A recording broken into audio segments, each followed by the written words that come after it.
আসসালামু আলাইকুম ওরহমতুল্লাহি ওবরাকাতু। ইন্নাল হামদুলিল্লাহি ওয়াহদা ওয়াসসালাতু ওয়াসসালামু আলা মান লা নাবিয়্যা বা'দা আম্মা বাদ। সম্মানিত দর্শক এবং শ্রোতা মণ্ডলী, আমরা ধারাবাহিকভাবে আলোচনা করে আসছিলাম কুরবানি এবং জিলহজ মাসের আমলসমূহ নিয়ে। আমরা আজকে যে বিষয় নিয়ে কথা বলবো সেটি হচ্ছে আরাফার সিয়াম বা আরাফার দিনের কি কি আমল আমাদের করতে হবে। আরাফার দিনে আল্লাহ নবী মোহাম্মদ সাল্লাল্লাহু আলাইহি ওয়াসাল্লামের ভাষ্য অনুযায়ী এই দিনে সবচেয়ে দোয়া বেশি কবুল হয় বা উত্তম দোয়া হচ্ছে আরাফার দিনের দোয়া। নবী মোহাম্মদ সাল্লাল্লাহু আলাইহি ওয়াসাল্লাম বলছেন, খায়রুদ দোয়াই দোয়াউ ইয়াউমুল আরাফা, অর্থাৎ যতগুলো মানে দিন দোয়া আছে, খায়রুদ দোয়াই সবচেয়ে উত্তম দোয়া হচ্ছে যেই দোয়াটা আরাফার দিনে করা হয় সেই দোয়া। অতএব আল্লাহ নবী মুহাম্মদ সাল্লাল্লাহু আলাইহি ওয়াসাল্লাম যেহেতু আরাফার দিনের দোয়াটাকে সর্ব উত্তম বলেছেন, তাই আমরা এই আরাফার দিনে বেশি বেশি তওবা ইস্তেগফার করব এবং বেশি বেশি দোয়া করব, আল্লাহর প্রশংসা জ্ঞাপন করব, সুবহানাল্লাহ বলবো এবং বেশি বেশি তাকবীর, তাসবিহ, তাহলিল করব এবং আমরা আল্লাহ রাব্বুল আলামিনের কাছে অন্তরের অন্তরস্থল থেকে ক্ষমা ভিক্ষা চাইব। সাথে সাথে এই দিনের সবচেয়ে বড় আমল হচ্ছে আল্লাহ রাব্বুল আলামিনের জন্য এই আরাফার দিনের সিয়াম পালন করা।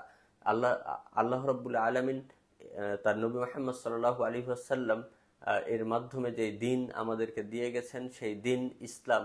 ইসলাম হচ্ছে এত সুন্দর একটি বিধান যেটা আমরা অনেক সময় চলাফেরা করতে গিয়ে ছোট ছোট পাপ করে থাকি। সেই পাপগুলো ক্ষমা কি করে হবে, কি করে আবার আমরা সুন্দরভাবে আমাদের জীবন সুন্দর করে সাজিয়ে নিতে পারবো, তার সুন্দর দিক নির্দেশনাও আল্লাহ রাব্বুল আলামিন এবং তার নবী মুহাম্মদ সাল্লাল্লাহু আলাইহি ওয়াসাল্লাম যথাযথভাবে দিয়েছেন। তার একটা উজ্জ্বল দৃষ্টান্ত হচ্ছে এই আরাফার সিয়াম। আল্লাহ নবী মুহাম্মদ সাল্লাল্লাহু আলাইহি ওয়াসাল্লাম বলছেন, আবু কাতাদা রাদিয়াল্লাহু তাআলা আনহু হতে বর্ণিত, তিনি বলেন, রাসূল সাল্লাল্লাহু আলাইহি ওয়াসাল্লাম বলেছেন, সিয়ামু ইয়াউমুল আরাফা, অর্থাৎ এই আরাফার দিনের সিয়াম, আহতাসিবু আলাল্লাহ, আমি আশা করছি যে এটা আল্লাহ রাব্বুল আলামিনের নিকটে, আইয়ু কাফফিরাস সানাতাল্লাতী ক্বাবলাহু ওয়া সানাতাল্লাতী বা'দাহ, এক বছরের পূর্বের যেগুলো সগীরা গুনাহ রয়েছে সেগুলো এবং এক বছর পরের যেই গুনাহগুলো হবে সেই গুনাহগুলো আল্লাহ রাব্বুল আলামিন এটা মাফ করে দিবেন। সুবহানাল্লাহি ওয়া বিহামদিহি। অর্থাৎ আল্লাহ রাব্বুল আলামিন, আল্লাহ নবী মুহাম্মদ সাল্লাল্লাহু আলাইহি ওয়াসাল্লাম বলছেন, যদি কোনো ব্যক্তি আরাফার দিনের সিয়াম পালন করে তাহলে আইয়ু কাফফিরাস সানাতাল্লাতী ক্বাবলাহু ওয়া সানাতাল্লাতী বা'দাহু, এক বছর পূর্বের এবং এক বছর পরের যেই গুনাহগুলো হবে, সগীরা গুনাহগুলো হবে, সেই গুনাহগুলো আল্লাহ রাব্বুল আলামিন একটি সিয়ামের মাধ্যমে ক্ষমা করে দিবেন। আবারও আমরা বলি সুবহানাল্লাহি ওয়া বিহামদিহি। এই আল্লাহ রাব্বুল আলামিন আমাদের যে ইসলাম দিয়েছেন, ইসলাম কতটা পরিচ্ছন্ন, পরিষ্কার, দীপ্তিমান, উজ্জ্বল একটা বিধান যে আমরা যখন ছোট ছোট গুনাহ করব সেই গুনাহগুলো মাফ করার জন্য আল্লাহ রাব্বুল আলামিন বিভিন্ন অফার দিয়ে রেখেছেন। এই অফারগুলো আমরা অনেক সময় শপিং সেন্টারে গেলে দেখতে পাই, তারা বিক্রি করার জন্য অনেক অফার দিয়ে থাকেন। ঠিক আল্লাহ রাব্বুল আলামিন বান্দাদের গুনাহ মাফ করার জন্য কিছু অফার দিয়েছেন। তার মধ্যে খুবই গুরুত্বপূর্ণ এবং উল্লেখযোগ্য একটি অফার হচ্ছে ইয়াউমুল আরাফা, এই আরাফার দিনের সিয়াম। যদি আমরা এটা করি তাহলে আল্লাহ রাব্বুল আলামিন আমাদের পূর্বের এবং পরের এক বছরের গুনাহ মাফ করে দেবেন।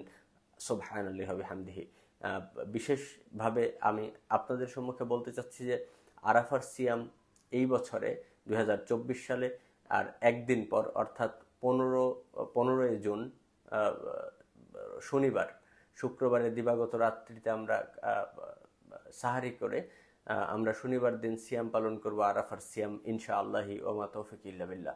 আল্লাহ রাব্বুল আলামিন আমাদেরকে আরাফার সিয়াম যথাযথভাবে পালন করার তৌফিক দান করুক এবং আমরা যেন আমাদের পূর্ববর্তী এবং পরবর্তী এক বছরের গুনাহ মাফ করে নিতে পারি, এই দাবি, এই দোয়া আল্লাহ রাব্বুল আলামিনের কাছে চাই। এই আশা ব্যক্ত করে আমরা এখানেই শেষ করছি। সুবহানাকাল্লাহুম্মা বিহামদিকা, আশহাদু আল্লা ইলাহা ইল্লা আনতা, আস্তাগফিরুকা ওয়া আতুবু ইলাইক। ওয়াসসালামু আলাইকুম ওয়া রাহমাতুল্লাহি ওয়া বারাকাতুহু।